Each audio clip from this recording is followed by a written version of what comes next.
Still on the oath? And still required to speak the truth?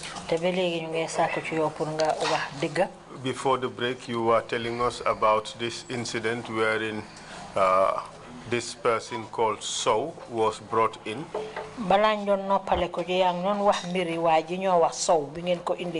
And he was not cooperative. And you were ordered to Topatoko. And you said members of your team gave him the monkey dance and the press up and they stretched him. Kindly proceed from there. What happened? Assalamu alaikum warahmatullah.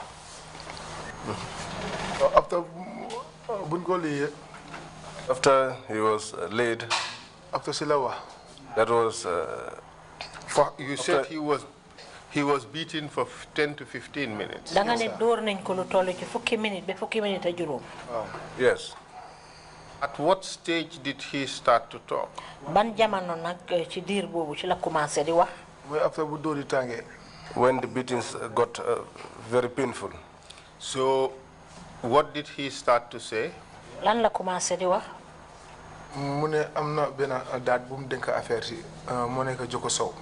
there is a dad that he gave these things to keep for him, who is Jokoso. What things? Huh? What things? That is the suitcase of money. Are you telling us that that confession was obtained by way of torture? Because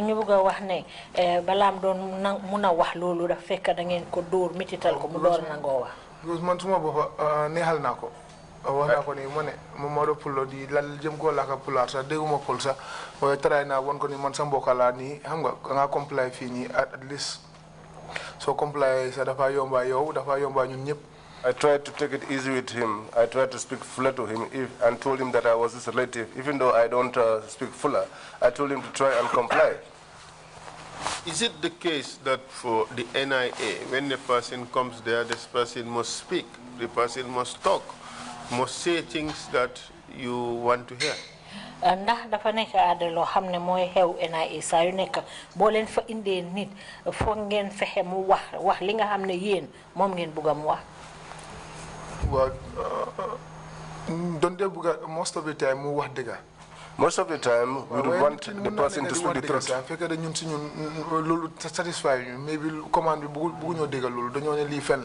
And even where the person is speaking the truth, and we don't believe, and we don't believe what he's saying to be the truth, even if it is the truth, the command will give instructions for the person to be beaten, and that sometimes that leads them to say things or admit things that they have not even done. But is this a matter of routine at the NIA, especially with special operations? Ndax li lu faral di am la fofu ci NIA surtout yeen bunta wi ngeen fété muy special operation. Ñun kenn sun office mom so fa ñëwé mom luñ bëgga xam mom dang ko wax. In our office, when you come there, what we want to know, you must say it. Ci ni mba ci nalé. Exactly. This way or the other. How? Anyway, we would come to this. We would come back to all this. So this Mr. So, when he told you that he has given the things or the boxes to Joko So, what happened after that? Mom, Mr. So mi bi mujjé wax len nak ne légui mu ngi jox caisse xaliss bi Joko So lan ngeen def? But before that, who was the first person that was arrested? Abbas Jaju. Bala lolu kan ngeen ñika arrest? Abbas Jaju. Was he beaten? Door ngeen ko? No. No. Abbas mom gay la ko won be after Busay ñëwé So mom la ko bu baaxa baax. They did not touch him until So came. So was beaten severely. So direct Joko So. And that was after that So directed us to Joko So. Okay. Abbas was first arrested. Abbas ngeen ñika arrest? Nothing happened to him. Defu len ko dara. Yes. Okay, then So was arrested. He was tortured. Because I don't believe ni Abbas comme mu ngi nekkon xarit DG.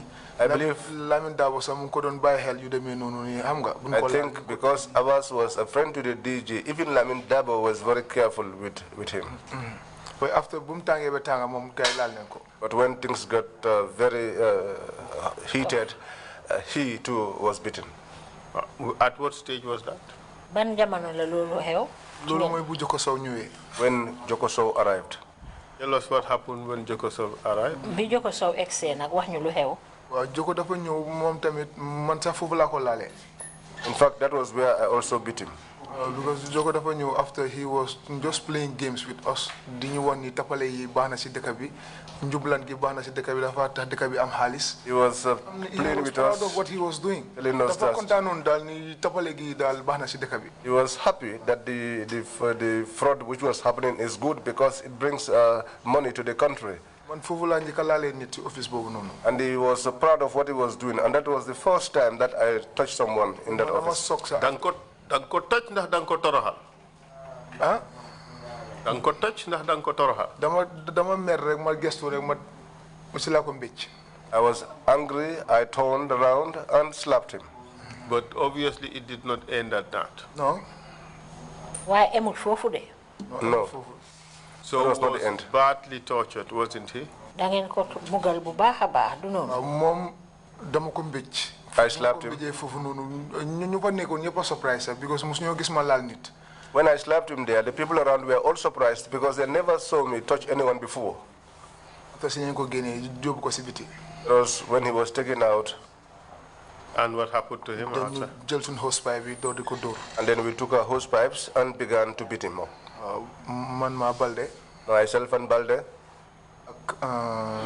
Tenaji, Echo. Tenaji. Fona and also Echo, Jibril. He was handcuffed. But Balde was more instrumental in the beating. Because I heard Joko saying in his statement that he has not forgiven, met with Balde, but he has not forgiven him. Because man tesena mom 1,000 times. Every time suma tese Joko Sow turn table fi dama ko dina magji magi jegalu de bala ma ahade ni na wana ko Balde several occasions mané ko Joko Sow dama de tese mom all the time. But I told Balde that I have met with Joko Sow several times, and each time we meet, I used to seek forgiveness from him. Are you disappointed he did not say to the commission that you apologize to him?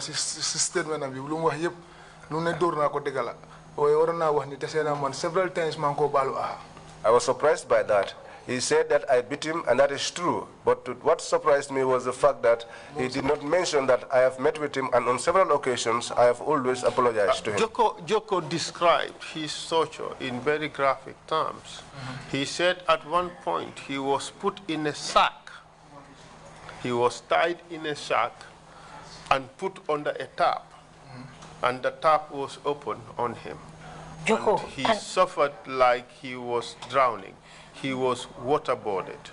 Joko, anam yi nga xamne mom ngeen ko doon bugale wax na ko fi muy anam yu métti métti wax na ne sax amna jamono jo xamne da ngeen ko takka ci biir saaku tek ko ci ron pompe ubbi pompe bi ndox mi soté ko ci koom mu gannaaw gi dafa melni sax ku doon lap lolu mom su ko waxe mën na nek waye man fekkewuma bobu nonu te xamna ay bobu drill ci gaay la jongula ci. If he said that, that is possible, but I was not present. But I know that was part of the drills of the junglers. How do you know that it was the junglers who used to do that? Naka nga xamé ne jongulas ci dañ dé faral di def lolu ñun sun DJ dig be sona mënu ñoo am luñ soxla. If after digging until we tire and we are not able to get what we need, ñom sun ñëwé sun la yobbo fi leen invest. And when they come and take you to invest, those are the kind of drills that happen there. By drills you mean torture. Lolu mo tekki ne ay mbugal yi ñena def fofu di leen metital. Yes. How would the junglers come? Why would the junglers come? Lutax junglers di ñew? Who would arrange for the junglers to come? Kan mo de o junglers pour ñu ñew? Because c'est pas any case president bi la. It is a presidential case. C'est case president bi la. President dafa concern. It is a presidential case which concerns the president. Ñun suñ ci nekké the whole day defun dara. If we are there, answers. If we are there the whole day and we did not get the answers we need. Before closing hours force we take a 5, 6 guide in the Dugasi. Before we close, between 4, 5, and 6, they will come in. Noah Baji will come in. He comes and goes to the DG. Each time you saw him sitting there, you should know that that night is going to be a very hard night. Are you suggesting that as a matter of routine, he would come and go to the DG's office? Yes. Office DG. Office DG, I'm not a 4 like Nakala situation, Nakala Fatayo, so if DG one can say Neko to comply or Neko Dua, so if you know Neka Fufunan as an attire, you then nighttime boys seminyo. I think when he comes, he goes to the DG and tries to inquire about what we were able to glean from the captive, and DG will tell him, and he'll be there drinking their attire. I think it's after that, in the night, his boys will come in and take over. Would you say that the GGNIA would always be in the picture?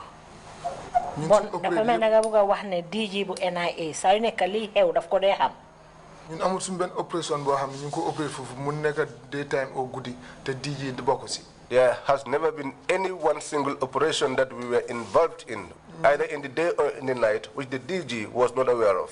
Na mu nekk ay recovery case yi ni nit amel nit xaliss yu nonu ma bugala fee bo buga call sa nit ci pour mu fay la sa xaliss yu way ci fekke is official mission ñun suñu official mission ci yépp dafa joggé ci DG. Except if it is a case of recovery, where people take it upon themselves to recover debts for their friends. But if this is an official issue, the DG is always in the know.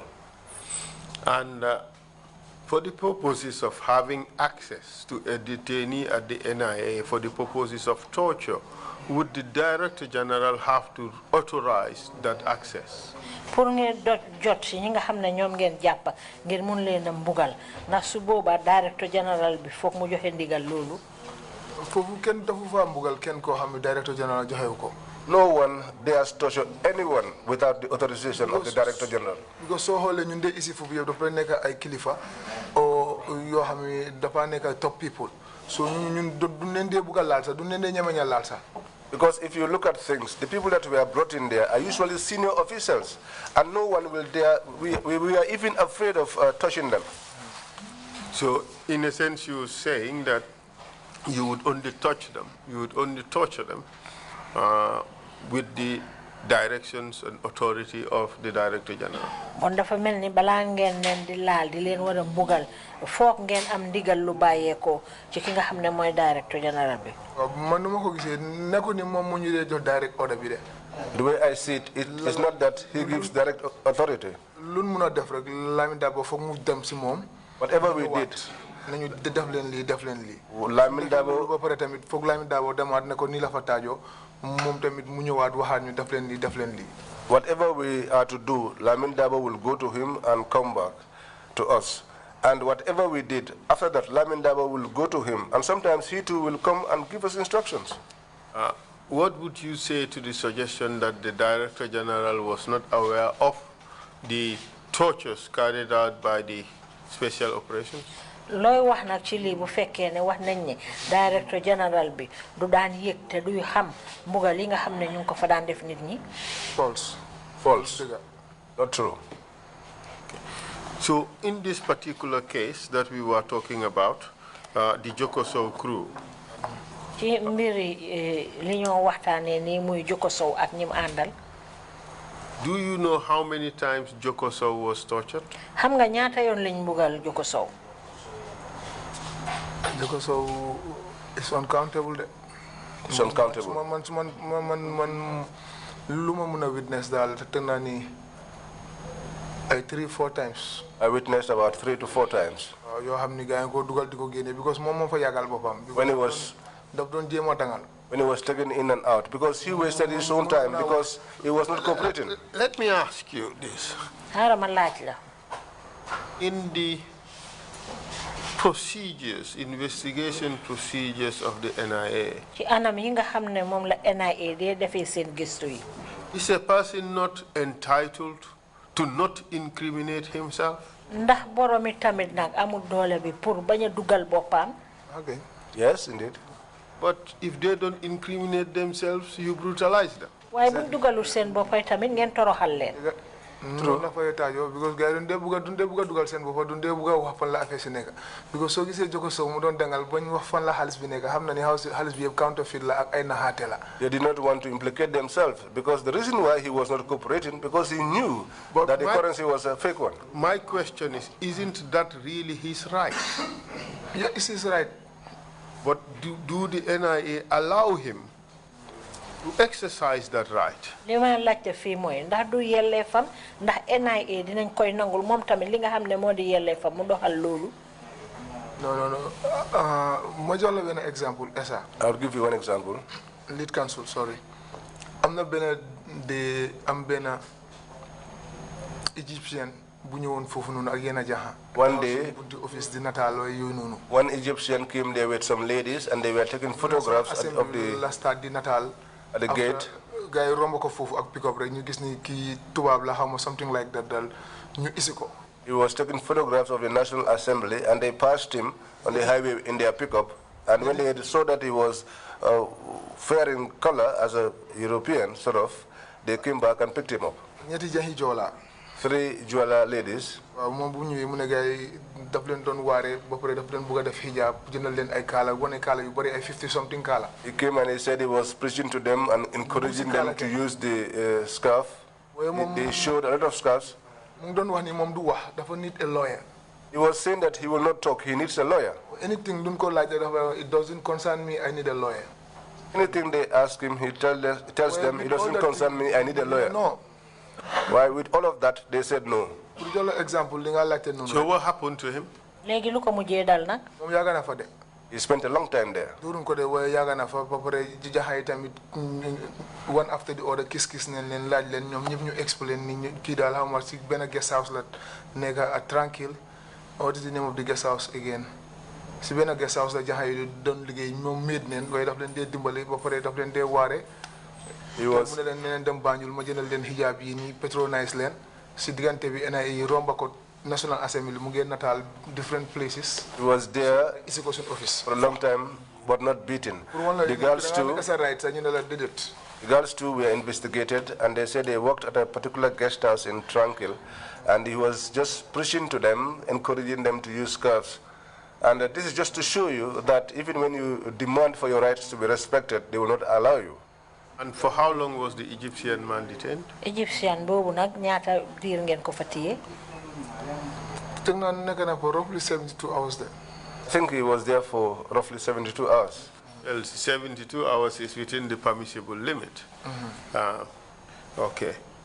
But what is concerning is that the right against self-incrimination is not respected against NIA, at the NIA. Why li ma itel moy li nga xamne moy yelle fi nit ki et pour mu baña duggal bopam lolu NIA fonkuñ ko. True. And the right not to be tortured. Akit yelle fam tam buñ ko bugal buñ ko mitital. That too is not respected. Lolu tamit NIA fonkuñ ko. Yow do mëna wax ni buñ la dóor am lolu mom do ko mëna wax fofu. You will not tell them not to beat you. You cannot say that. As a matter of routine, they will beat you.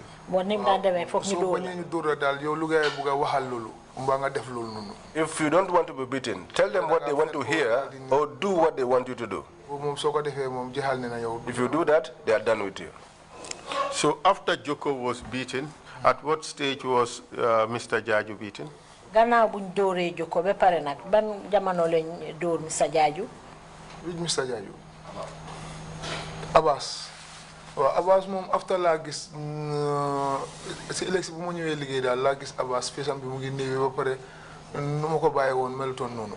The following day when I reported to work, I saw Abbas and I noticed that his face was swollen and he did not look like the way I saw him last the day before.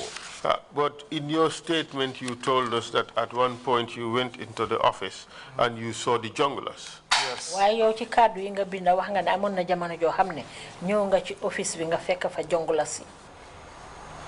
And that was the time they came for Abbas and you knew that it would not be good for him. nga ne nag jamono boobu nag ci leen jël Abbas te xam nga ne nag bu boobaa bon daal mbir yi du yomba moom. That's true. Could you continue to explain that? Mun nga eggali wax ñu lu xewoon foofu. mooy night bu ma Lamin Dabo jëlee airport Johnson. That was the night that Lamin Dabo picked me from the airport Johnson. te Joko Sow mu direct mu ne keesi xaalis yi ñu ngi Sadinka. Then Joko Sow directed us to Sadinka. That was where the suitcase, the money, containing the money was. ñu dem Sadinka pigi keesi xaalis yi. Went to Sadinka and took the suitcases of money. Abbas himself was telling Joko Sow, tell them the truth. Abbas knew that that was his last chance, and the next thing coming was beating. That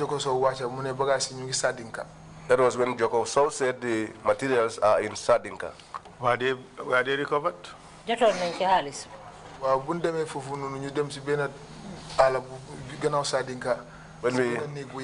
we got there,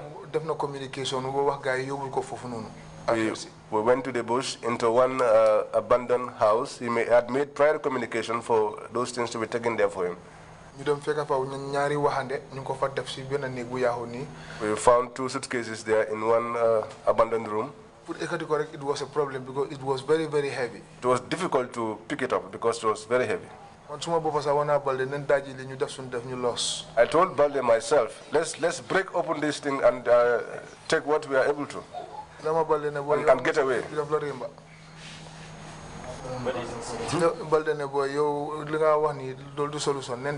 Balde said, what you are saying is not the solution, let's go. So you believed that there was, what did you believe was inside that case?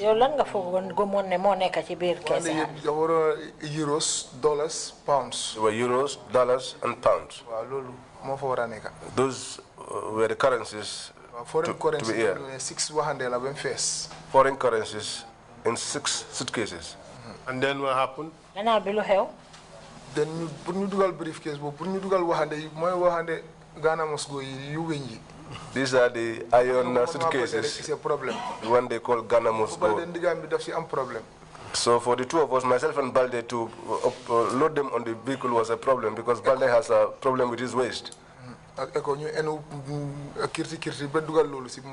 So we had tried and staggered with these suitcases until we eventually put them in the vehicle. It was in the night, and when we arrived, the DG was seated and other people were seated, and we broke open the suitcases. I was thinking that time, in this night, at least, no matter how small it is, if I am going home, I'll go home better off than before.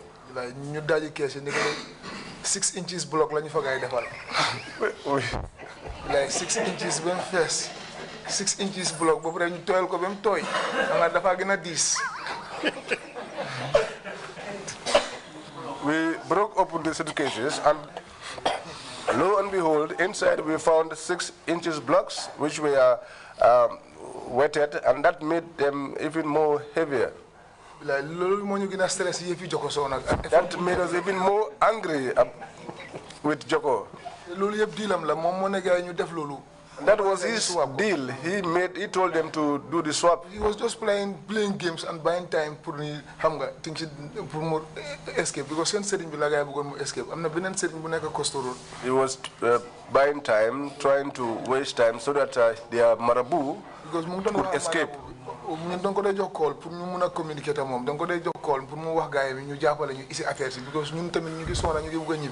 We used to make a call and give it to him and tell him to tell those guys to help us and bring these things because we were tired and we wanted to go home. We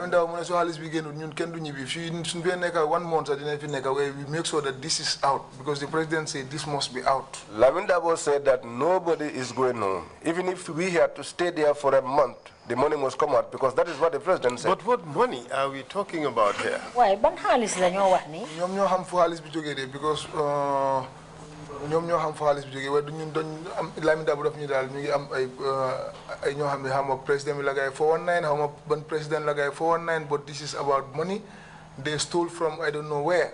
They would know where the money came from. Because they were telling us that they defrauded either the president or some other president and then fled into the Gambia. Who are the people allegedly involved in this? Abbas Jaju. Abbas Jaju. Joko Sow. Joko Sow. Guys in Serimbi. They are Marabu.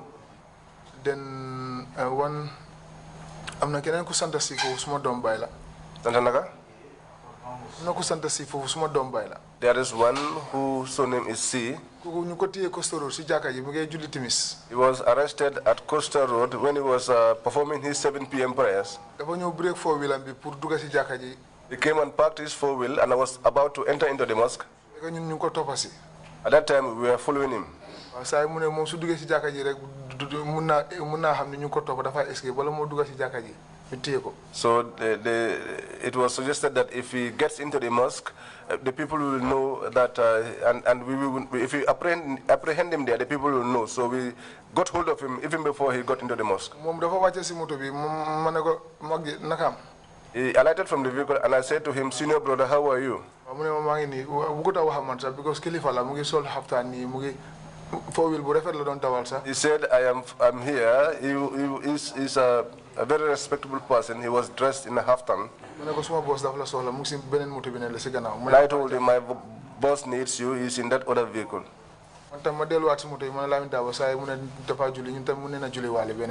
I returned back to the vehicle where Lamin Daba was and I told him, this guy said he's going to pray. We might as well pray also. He shouted at me. He said, we don't have time. Let him come. So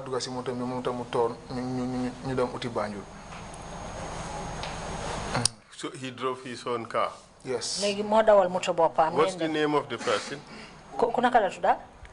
That be Momsila Santa de his surname is C, but I have forgotten his name. In your statement you have said in paragraph 24. Paragraph 24. Abbas was being charged for involvement of boxes of counterfeit currencies, gold dust and diamonds because he was either having problems with President Jammeh or Yaya's friend or the Mauritanian president. Exactly. In the deal, it was Abbas Jaju, Buba Sise, Seydou Sow, Yusufa Seydi Lee, Omar Liberia, Joko Sow, and his driver Kamara.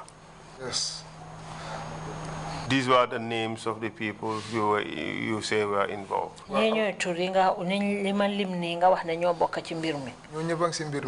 of them were involved. Now I recall that person, the guy called C. And then you went on to say in your statement that in most cases, if a victim refuses to give them the information they required, you are seriously tortured to extract the information. In fact, Invest is a torture room for the Special Operations Office with red paint all over the wall and a tap for washing. Exactly. That's right. So at what stage was Abbas tortured now? Legi ban jamano ci lañ do Abbas gudi bobu la gudi bun isi kessi halis bi. It was the night that the boxes of money were brought in. Na luñ jot ci halis bi. There was something we got from the money. Moy buñ démé ci négi sëriñ bi. That was when we went into the Marabu's room. Some dollars and euros you mentioned fofu nonu. We found some dollars and euros as I mentioned earlier. Did you take care of yourselves? No, because guy It wasn't much. Because guy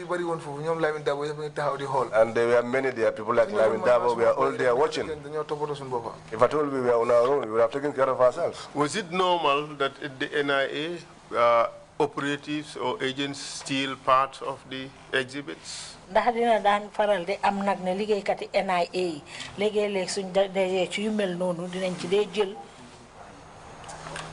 No, musuma fekkee loolu de. I have never witnessed such. Wouldn't they apprehend people and take away their belongings? duñ dee téye ay nit ba pare jël seeni bagage. waaw suma koto yi ñoom doon dee def loolu ñaari yoon maa ngi leen a fekk ñu ngi def loolu waaye man maa leen si dee génnee mooy Tamba Mansare ak Sala. My seniors, Tamba Mansare and Sala, were involved in such activity on 2 occasions. benn bi Atlantic Hotel la because. One was at the Atlantic Hotel. So gisee démb ma laa wax ni man fekkewuma lu bari bari. The fact that I told you yesterday that I was not present in many incidents was because I was taken to Atlantic. Koto yi ñoom every guddi foog ñu génn biir Banjul def seen opération ñëwaat. But the brothers, the senior brothers, every night they will go inside Banjul and carry out their own operations. Were these NIA operations or were they private operations? Yii nag ay mbiri NIA la wala ñoom seen mbiri bopp la. Non ñoom seen own mission la gaay dee dox. Those were their own missions. In the name of the NIA? Di ko def nag ci turu NIA. Exactly. Things like what? Lu mel ne ka. ñoom flisting la gaay def rek dem uti boy yi dee jaay tay nii jéem a am foofu dara seen loxo oo dem toppa caga yi. du jëm leen a arrest pour jéem a nangu gaay seen xaalis yooyu noonu rek. dañ leen dee rapino. Rapino la gaay def. They do foolish things. suma koto yi lu la gaay def. They do foolish things. Go after the boys who sell cannabis or after the prostitutes and arrest them and try to get some monies out of them. What is their usual state of mind when they go into these operations? These two you mentioned? Jamono joo xam ne ñu ngi dem ci façon yu mel nii naka lañ dee mel naka la seen anam dee bindoo. ñoom kenn ñoom ñu ngi raglu all the time because ñoom soo leen xoolee rek seen kanam gi sax di nga xam ne ñii doon raglu all the time because su nga gis seen kanam yëpp ay maag la. They are fearsome because dundee soba. Even if you looked at their faces, you will see marks, and they were not always sober. Somebody came yesterday and was mentioning the name Huruhara. There were two. You had Huruhara. So some people call them Huruhara, some people call them Puchu Pacha. Some people call them Huruhara, some call them Puchu Pacha. Usenu and Asan. Some call them Usenu and Asan. They are twins because only the two of them work together. Wow. We are always together. Those are their names, Huruhara, Puchu Pacha. And you said they are never sober. Dunde sober. Why man nak dun ma dey baye help bu baax because ñom operation yu gaay dé duga yu nekk bir Banjul bu dama len dé topa because ñom rider la gaay mais man ma amé suma moto taxi la amé those days su gaay duggé ni ma xamné ko toy yaga nen té man wa Banjul la té duma nangu ñu téy doomi Banjul di len def naka su dul nonu dama len dé kalaté sen deal yu bari. So I used to follow them in those days because they had a motorbike and I had a vehicle. Since I was a native of Banjul, I wouldn't want them to put Banjul citizens into situations that will make them suffer. So I used to go after them, follow them, and sometimes I used to foil some of their attempts. They were so angry with me that they usually threatened me.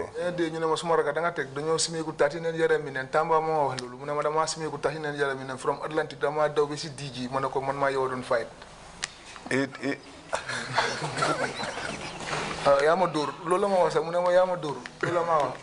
Tamba threatened me that one day he will undress naked and run all the way from Atlantic Ocean to the DG and report me because to have been fighting him. Incident, Gamtel house, roundabout before ambush. One day I found them at the Gamtel roundabout. They set an ambush. There were some Malians, the Bambaras, where they wash clothes. Behold, the Bambara had spoken to a woman, and they were.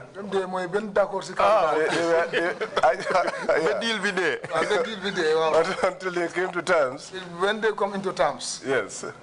So, guided them. They were walking along going. I saw my senior officer. Which one, Puchu or Pacha? That is Puchu. Sala. Sala. Sala si bopa mu fay rider and topa guy. Sala packed his rider and followed them. Bambara bi yobu ko tabakuru last coin. Tanbi. Ufula nega bi nega garage Dauda nunu. Bambara took this lady to Tobacco Road at the very end, close to the stream. Wow, legi koto gi fulasi. After he took the lady into his room, then the brother came out, and that was when I came, because I knew where they were going to. I came and put beamed the lights of my vehicle on them. And he said to me, my younger brother, am I the one that you are following?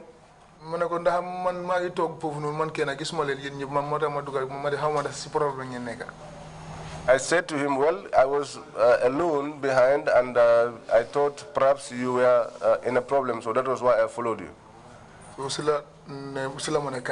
That was when he said to me, come.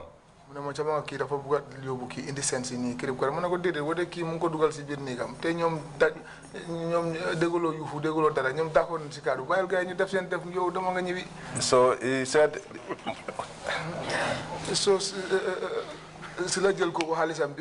he said this jahabi si bopam mo deglu mom xamna lu xew yeb jahabi si bopam daddi dafa joy bul wax tour de non xamna turam sax way xamna ni adresse am bi kanilay mo fa nek si ID card am bi wa kanilay la way jahabi fofu la de ñew bañu la de ñew every time gudi 12 o'clock be wan mu fa so si round about fofu la de liggéey mom def defam what is on the lady's ID card is kanilay, and she normally comes to the roundabout, and those are things.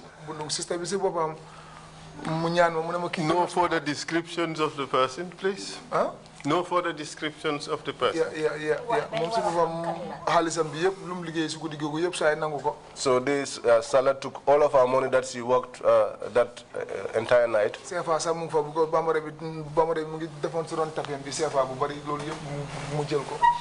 Sefa, which the Bambara had. He took all. He took all from him. I took all from him, and I said, no, this money is not going.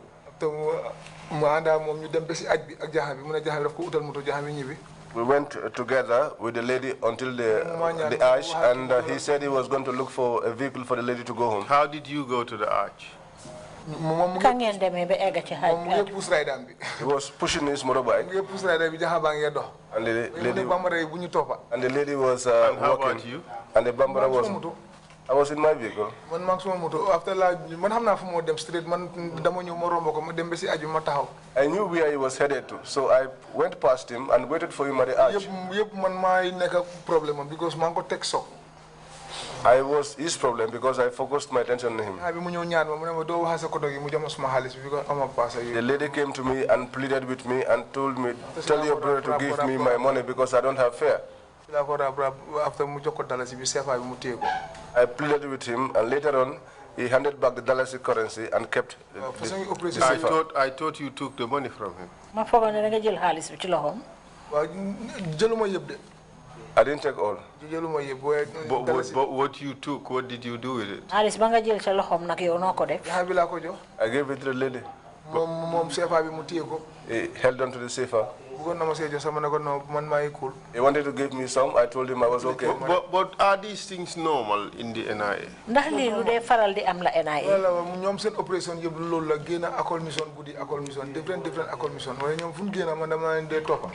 This was what they were doing. Each night they went out, this was the kind of things they were doing. But when they went out, I usually followed them.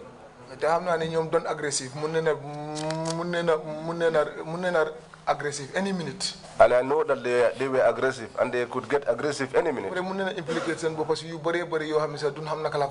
They could have implicated themselves in, they can implicate themselves in many things and not even know how to get out of it. So now let's go back to that night when you found the NIA, when the junglers arrived.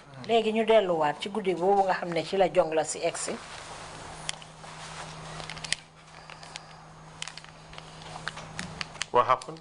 It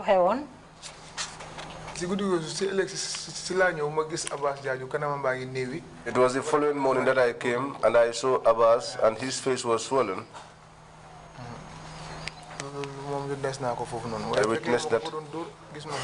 But I was not present where he was being beaten, and I do not know who did the beating. In your statement, paragraph, let me take you back to paragraph 20. Paragraph 20. You said on another day, also around 1 o'clock in the morning, that would be in the early afternoon. Well, 1 o'clock in the morning, That should be early morning then. He says, OC Lamin Jaju called me again and we have to go to the office. And upon arrival, we found that the other team members were already in the office. That is Alassane Balde and Jibril Kani. Then OC Dabo asked Jibril to go and bring in Abbas Jaju, who was in detention for a week now there. When he was brought, DG Yankuba Baji also was in the office, and later the junglers also came in. The head of the junglers team was Lieutenant Nuha Baji. He came with Michael Jata Fansunyabali, Yaya Jamme, and their driver Suleiman Sambo. I take it that this is a different Yaya Jamme. Yes. Not His Excellency, yes. The chairman. President. We call him chairman. You call him chairman? Yes. Yes, the short one. Yes. Stocky. Yes, exactly. Yes, yes. Chairman, Mr. Chair, Yaya Jamme chairman, testified before the commission. Which Yaya Jamme, Babil Mansa? No, chairman. Not the Babil Mansa. Not Babil, but chairman. Chairman testified. And he's a real lookalike of His Excellency Sheikh Professor El Haji, Dr. Yaya Jamme. They look so much alike. And then what happened? And then you went on to say in paragraph 21 that from there on, because the office was too tight, but all the others were there, I went out of the office because once the junglers have arrived, it's going to be a real show for Abbas. Despite I was outside of the room, I can clearly see inside through the windows. And besides, it was late night and our team were the only ones in the premises. Later on, they came out of the office with Abbas and were taking him to invest at the back of our office. What happens there in invest at the back of the office? No, I was not there actually because I did not go with them. But the leader of the junglers, what is the name again? Ngane nekulo for one why njiti junglers. Nuha Jamme. Nuha what? Is it Nuha Baji? Yes, I guess you said Lieutenant Nuha Baji. Baji, mom si bufa mama don daf ma lenga sa mune ma señ bas ñun mom té sa gannen de. He said to me, pour yobu walé ma si gannaaw. Selim Bas, today we are your visitors. You wanted to take me behind. And then what happened? But don't do few steps yet. After mu don wax. We took few steps and he was speaking, and that was where I left him to go. But in your statement, why you can't doing a binda fee? You said then Aliu Sumare, alias Tamoy, came to me and advised me not to join them because they are very wicked and treat people badly. Is that true? Yes. And what happened after that? Tamay mo si gene because man bobu tagna mo ne kon suma first operation mo ñew goudi fofu nono xam mo nakala fa tajo. Tamay was the one that got me out of it because that was my first operation that night. Yobu walé ma dima won ni boy mu ngi cool parce que dem tay sa gannen ni kirib karab man fu don dem sax. I did not know what things were. Boy. After bum taxé di wax mu don wax Michael Jata tamay mu ne ma boy bul dem fofu de bu fa ega sa because when this guy tried to cajole me and tell me that we are your visitors and wanted to take me, it was Tamai who advised me that let me not go along with these people. And then what happened after? Then guy dama abasi ganaw guy door ko fofu door metti after isi wat ko. Then they took him behind, beat him up seriously. In your statement, and then you said, brought him back.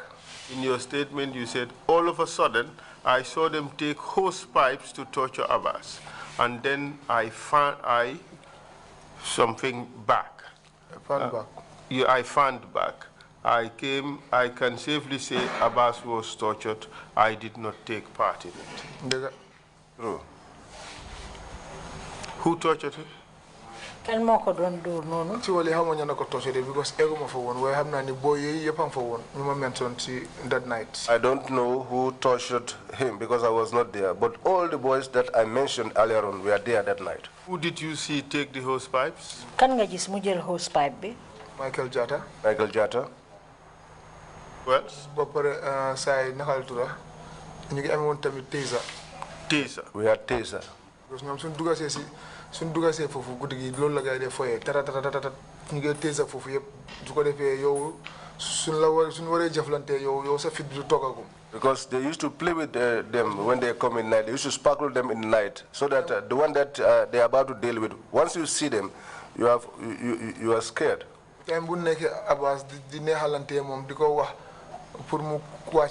When we were trying to talk softly to Abbas so that he could reveal things, Abbas don't waste time. You guys not comply. After boys he was wasting time and not compliant. But when the junglers arrived, they were all confused at the time because they were telling them that your time to die has come. You are finished. Because if you don't talk until we hand you over to these people, you are finished. So it's your testimony that all these people were tortured. So mom ci sa kaddu moy dal ne ñi ñepp mugal nañ leen fa. All of them.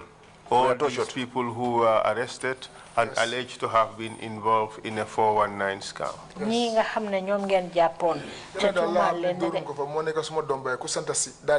The only person who was not beaten was the one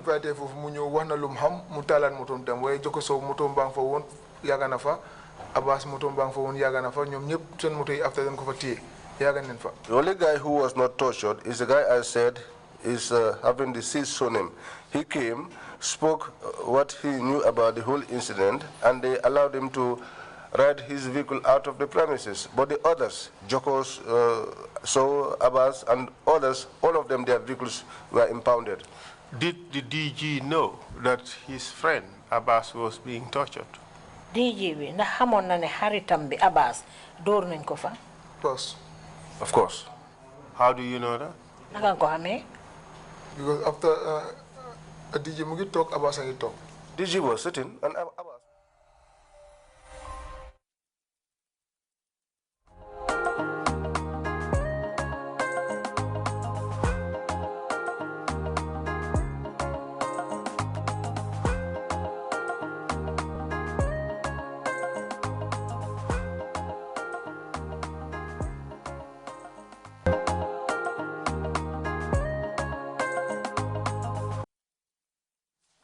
Why are you still working with the NIA? Ak yow jëf yu bon yi nga xamne def nga ko ak sa ay natango yépp ak li nga xamne tek nga ko nit ñi fofu lan motax nga dess bété di liggéey NIA? That am nga légui mom mën na né jëf yu bon la because ñun bu ñoo def li yépp mënu ñu wona xamni sax nit ñi la fa taajo because ñu ngi tégon ñun ñu ngi liggéey ngir suñu dëkk rek ak suñu réew. These bad things we did, at the time we did not see them as such. We thought that we were doing this for our state. But the reason why I still remained in the NIA, because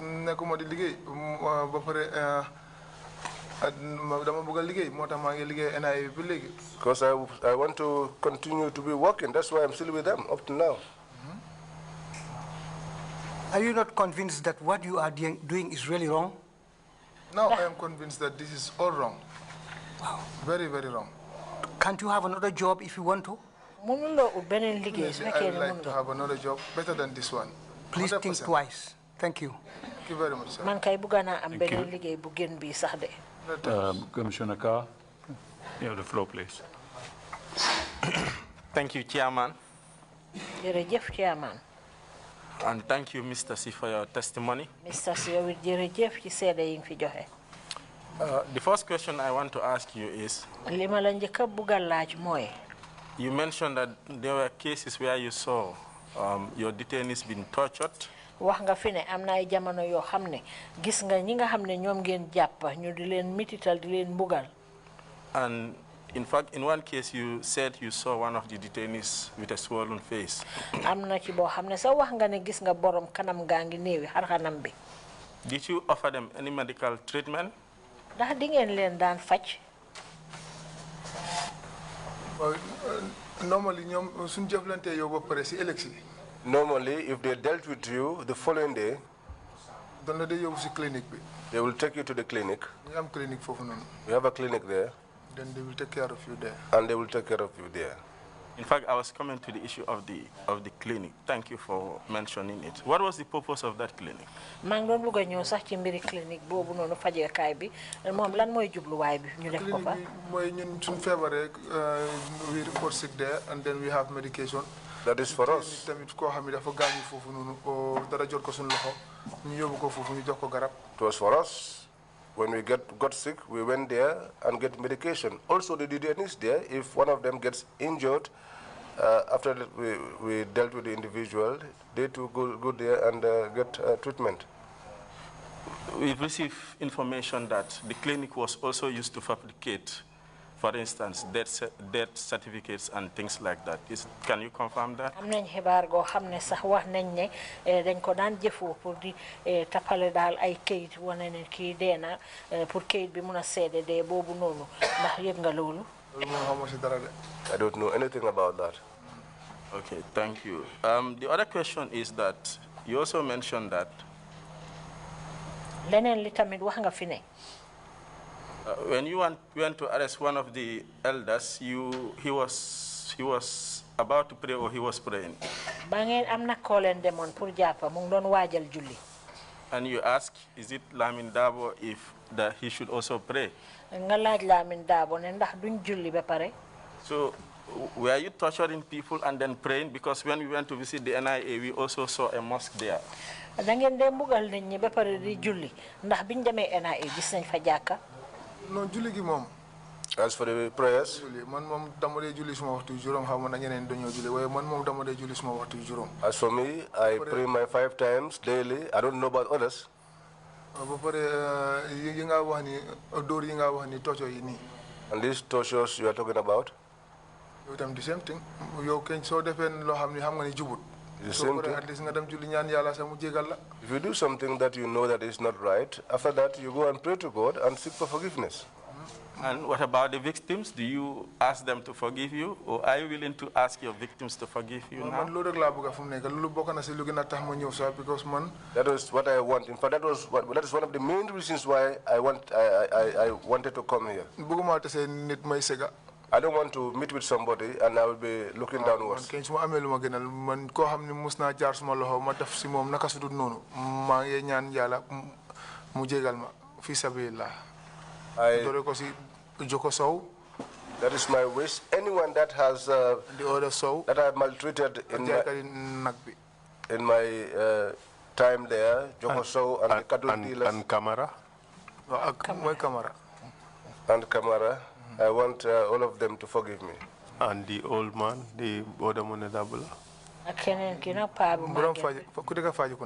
Yes.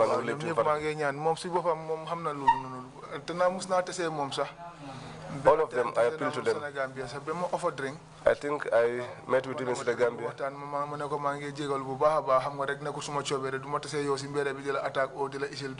He offered me a drink in Senegambia. We sat down and chatted, and I told him that that was not my intention. Because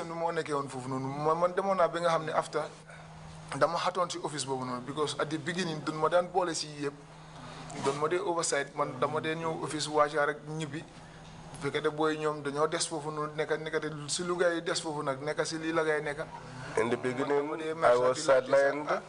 Luta toguma luta what happened xam nga way after wun ma ci bolé nak bima xam lu xew nek after working hours li mo fi de happen mo regret na sa luta ma bolé ci suma boppa. Before I was sidelined when the day ends, I just go home, but the boys will be left behind, and behold, these were the activities they were engaged in. But when I got involved, I regretted why I went there in the first place. So you would say that peer pressure was also one factor why people participated in torture and other illegal activities at the NIA? Bon dafa melni mën nañoo wax ne da pour topando sa andandor ñoo la daan. Thank you. Imam is the chairman of the Reconciliation Committee. Maybe he will talk to you about your willingness to participate in reconciliation. Thank you. Okay, thank you very much, sir. Bishop Adika, you have the floor. Thank you, Chairman. Mr. C. Sir. nga xale bu góor bu jekk nga. Now, most of the victims ñi nga xam ne yépp ñoo dee loru. that you tortured, tey ngeen di leen di mbugal. were they your age group? ndax ñi ci ëpp yépp ñoo yow a tolloo at. No. No. They were older to you? Man gisuma fa ko xamni sa tuma age group la de. I did not see anyone who was my age group. They were older to you? They are older than me. They can even, some of them can even be my father. Like so. At that time, what went through you when you were torturing people that were older to you, or even some of them that could be your parents? Jamono ji nga xamee ne yaa ngi mbugal ay nit ñoo xam ne sax mun nañoo nekk sa ay wayjur naka nga dee yëg loo dee yëg. Man nekkul suma coobere nekkul lu ma bugga nekkul lu ma like because. It was not my intention. It was not something that I liked to do. Lu ma jàngal mooy sa mag danga ko jox cër. What I was taught is that someone that is older than you, someone who is your elder, you must honor them. Dama fekk ñuy liggéey noonu loolu la ñu gaay doon jàngal loolu la ñu gaay doon won ni suñ fi amee détenu koo xam ne bëggut a wax dañ koo toppatoo. For these people, when I found them there, te man tamit ma jàpp ne lii mooy liggéey bi man tamit ma nekk ci. and this was the way they were operating, and these were the things that they were teaching us, that whenever they have a detainee who was not cooperating, there was a particular way that person had to be treated. Yow doo mistake ñu la defal lii sa ngay doubt. And you dare not make the mistake of being asked to do something and you'll be expressing doubt. You mention here, after torturing the people, you go to God and seek for forgiveness. Don't you think it should have been the other way around? You should have asked for forgiveness from the victims first. That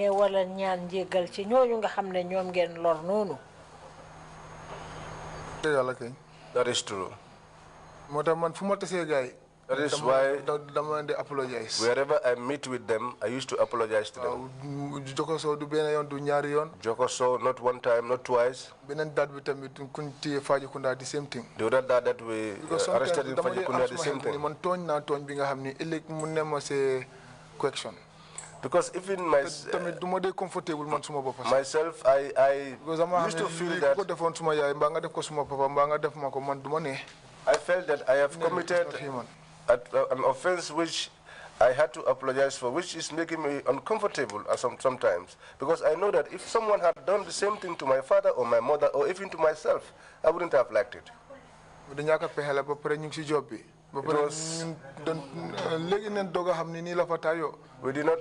any means. We were doing the work. Because it is only now that we are getting to know every day how things were there. TRRC every download. So it is the TRRC that is opening up the eyes of people. One after the other, because my boy, you when he TRRC, boy, you only lesson like school, university, because all the citizens of the TRRC, I usually would download them and watch. Even my colleagues.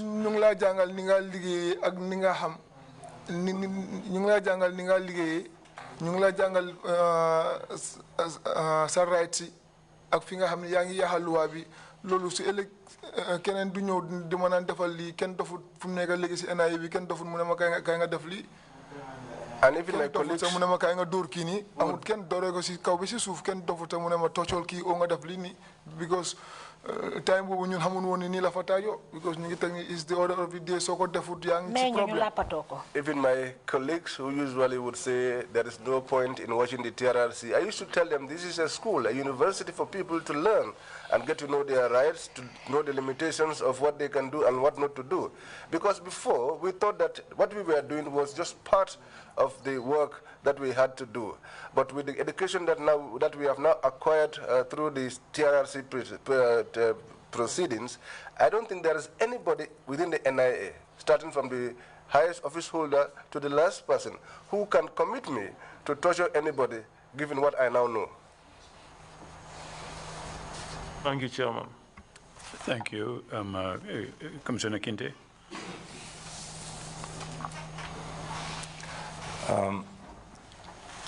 Good afternoon, Mr. C. Mr. C, you told us you regret what most of what you were engaged in. And you have attempted to apologize and seek for forgiveness from the various individuals. In fact, you went further to say you were disappointed that Joko Sow did not admit or reveal that you had apologized a number of times.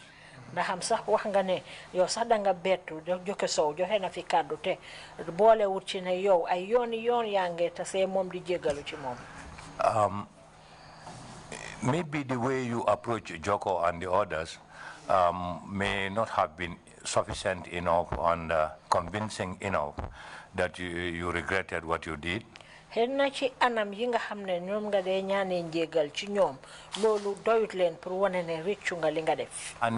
way you casually did it may have also indicated to them that you had no remorse for your deeds.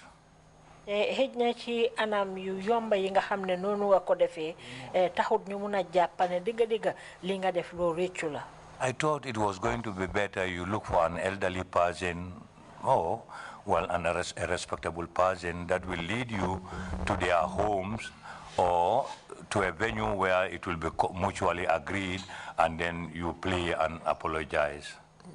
Nim don gene nga ut kilifa wala ko xamne kuñ ormal la nga anda mom fekk ko be këram woné né da nga ñew ñaan ci njégal ci ñom luddul rek tassé ñom di njégalu wala ngeen d'accord place bo xamne fo nga na dajé parce que mun na am do olu né dem sen kër mu nga ci am dara. Or you arrange to meet at a neutral place if you are not sure about your security in their homes.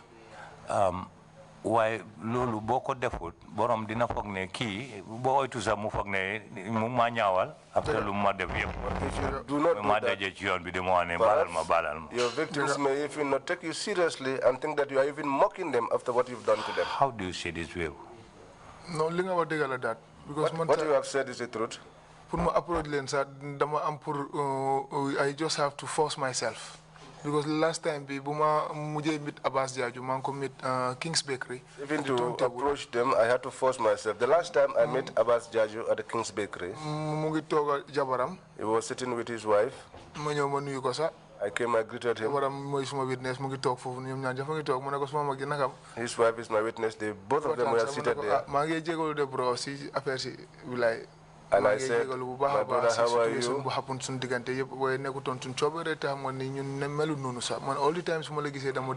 I apologize for what transpired between us on the incident, and things were not the way they looked, because each time I meet you, I'm always embarrassed.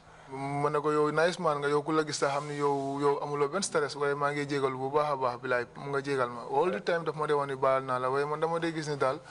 it's not enough, because mom si bopam dama de gis ni dama de wax ni mu ngi cool way feel money dal mu ngi comfort with that. I told him you are a nice man. Anyone that sees you knows that I am a nice man, and I'm apologizing. He keeps telling me that I have forgiven you, but I am not too sure about that acceptance of his. Even Joko Sow si bopam mom tamit tassena mom ñaari yoon benn yoon mi sa dama tek ni daf ma topa.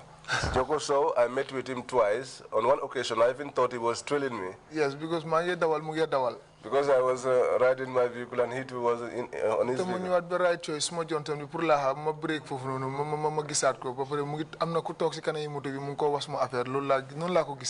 I came to the right choice. With that person and Johnson, looking at me. I took a bend, going to my home, and I saw him behind me with somebody who was seated in front with him, and I assumed that that individual was talking to him about me. Ma break instantly ma ñëwaat ba ci mom pour won ko ni gis na la ma ñëw ne ko suma mag di xana bi mom man nga topa nak. Where I even parked my vehicle was not the proper place, but I stopped. I came back to him and I said to him, my brother, are you trolling me? Forgive me, and I apologize again. Ma ne ko ma ngi jégalu bu baax nga bala motax man dama surprise bu mu ñëwé ci TRRC bi ba paré mu mention Balde. Ñaari yoon mu ngi tassé Balde but So I was very surprised when he testified here before the commission and mentioned that he met with Balde twice, but did not mention my name. That was something that was surprising to me.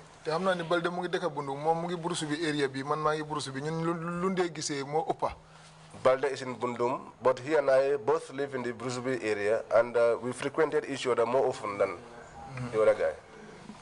Maybe your torture was heavier than that of your participation was more significant than that of Balde. Don't you think so?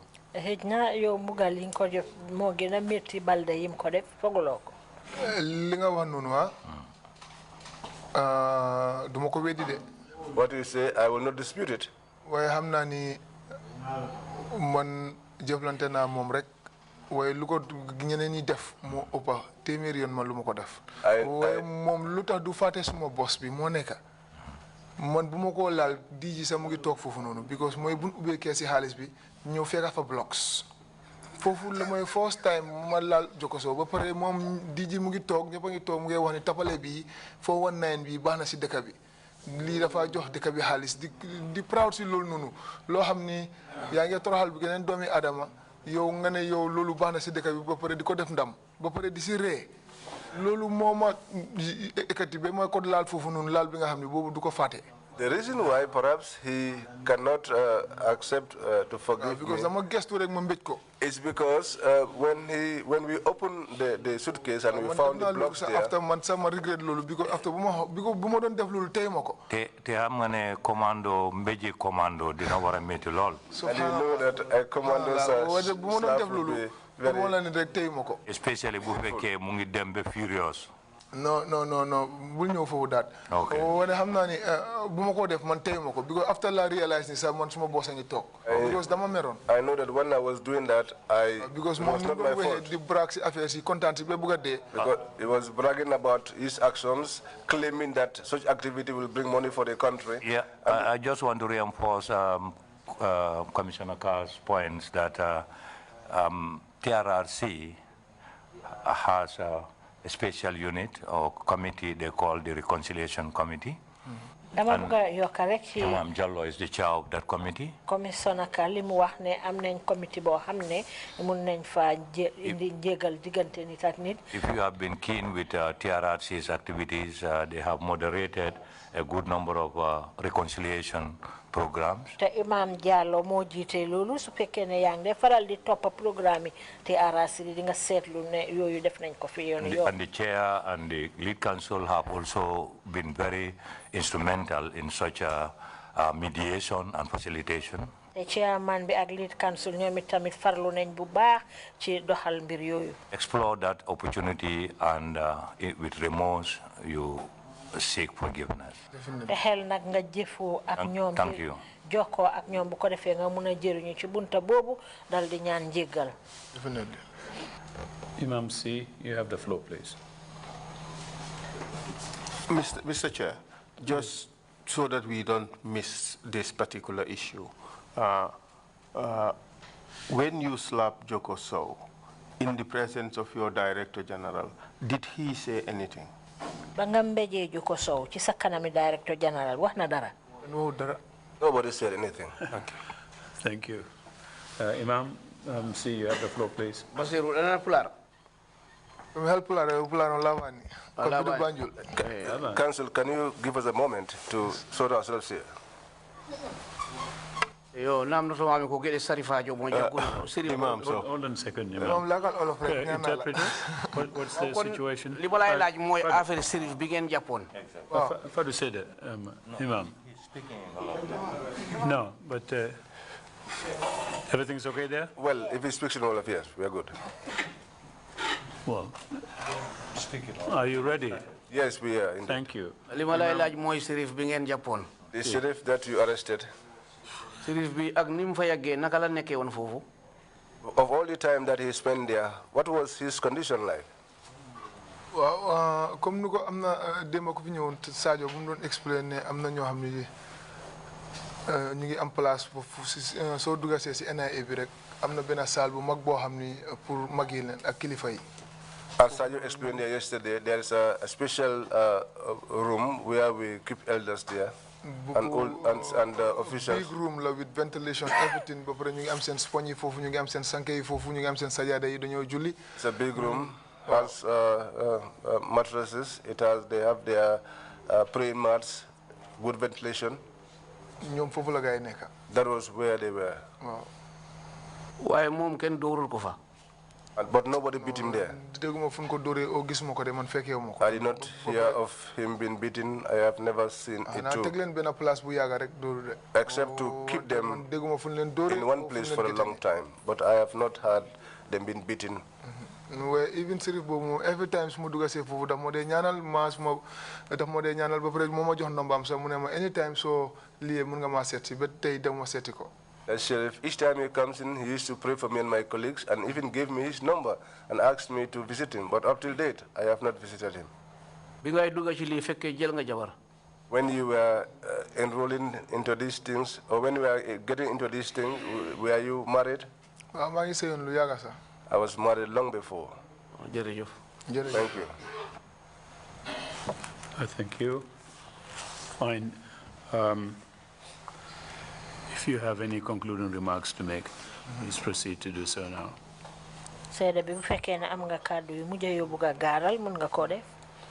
Assalamu alaikum wa rahmatullah.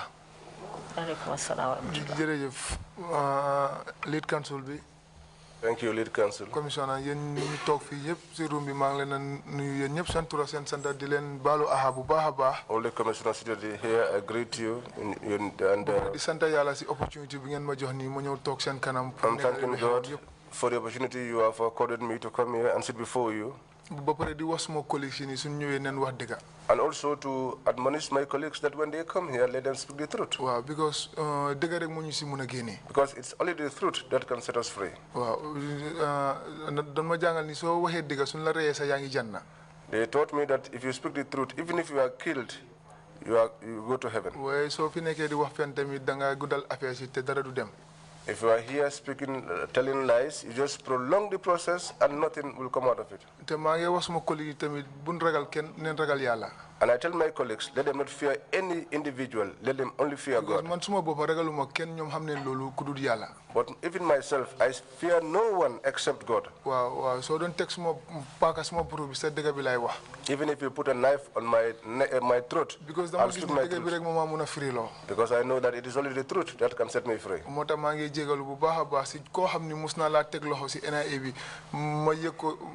One way or the other. That is why I am apologizing to anybody that I once touched at the NIA in one way or the other. Opportunity This opportunity that I have here, I don't know what its extent is. Because it is possible that I might have done something to somebody whom I have forgotten about. The whole Gambia apologize. That is why I am here and been watched by the entire Gambia. That anybody that I might have dealt with in an improper manner at the NIA, I appeal to them to forgive me.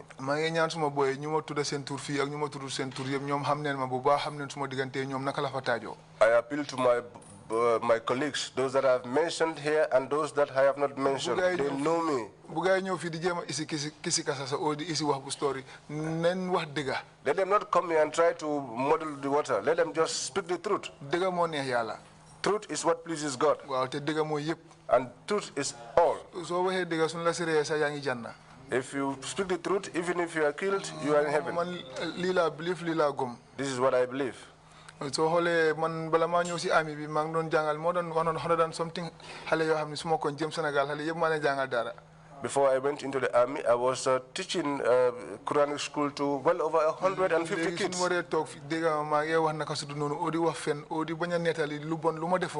So if they should hear me today lying or narrating something that is not what is true, that would not be nice. That was why I came here wholeheartedly and narrated all the things that I have done. duma fi ñew pour wax lu neex nit o lu neex keneen ak keneen o luy dimbale NIA bi o whatsoever. I will not come here to say things that will please an individual or the NIA. I'm here to tell exactly what happened. And I will not look anybody in the eyes. Well, before this, Well, before this, some individuals were calling me and asking me, are you going to talk about this matter? Are you going to talk about this issue?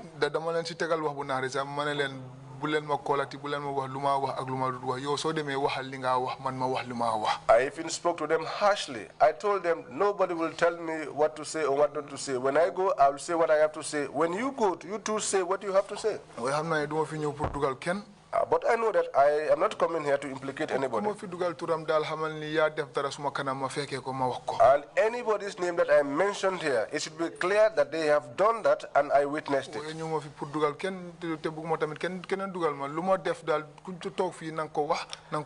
I have not come here to implicate anybody, but let nobody implicate me also. But let people say exactly what I have done. And those that I have dealt with in an improper manner, I'm appealing for them to help me, to forgive me. Organize anything If the commission can organize a forum whereby I can meet with these people and shake their hands, or even to bring colors and appeal for forgiveness, I'll be very pleased to have that opportunity. I'm saying thank you to all of you, asking for your forgiveness and praying to God to bless us and give us peace and protect us from the machinations of Satan. One last question. Sorry, that's coming back a bit late. From a religious teacher, you became a torturer. See, this is how it is. Sorry? That is it.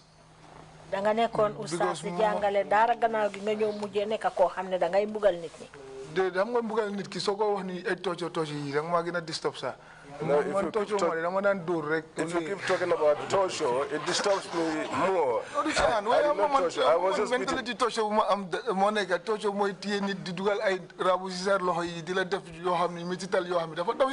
way I perceive the definition of torture,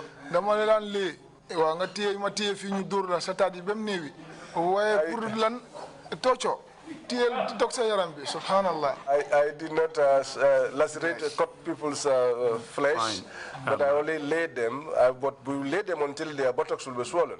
You probably would be a bit uncomfortable with this last question. Did you ever extort money from anybody during the years of special operations that you conducted? ndax mus nga jël xaalis ci ñen ñoo xamne da ngeen leen daan japp ci ay anam yoo xamne ñu leen ebaloon ci ngeen liggéey no man suma fekkee fu ñoo jëlee xaalis naka su nonu sax man duma ko nangu man may jëlaat xaalis boobu delloo ko because am na beneen incident boo xam maa ko doon experience suma story yi sax boo xam ni xaalis laa jël si loxo nit kun accuse ma delloo ko koo xam ni sax at the end of the day sax xam nga appreciate na ko ba dafa ñëwaat foofu with lot of money just to please me ma ne ko man duma jël bribe waaw I never did that. Even if I were in a situation where such monies were taken, I never take part in taking that money because there have been instances.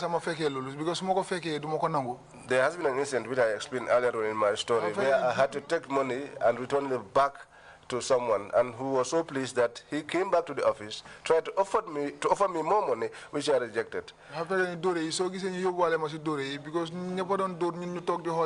the end of the day, you are a hypocrite. Also,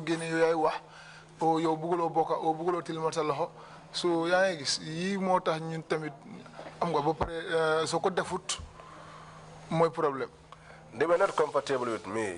That was why they took me and put me with the people who did the beating, because I was not doing it and they were not comfortable with me.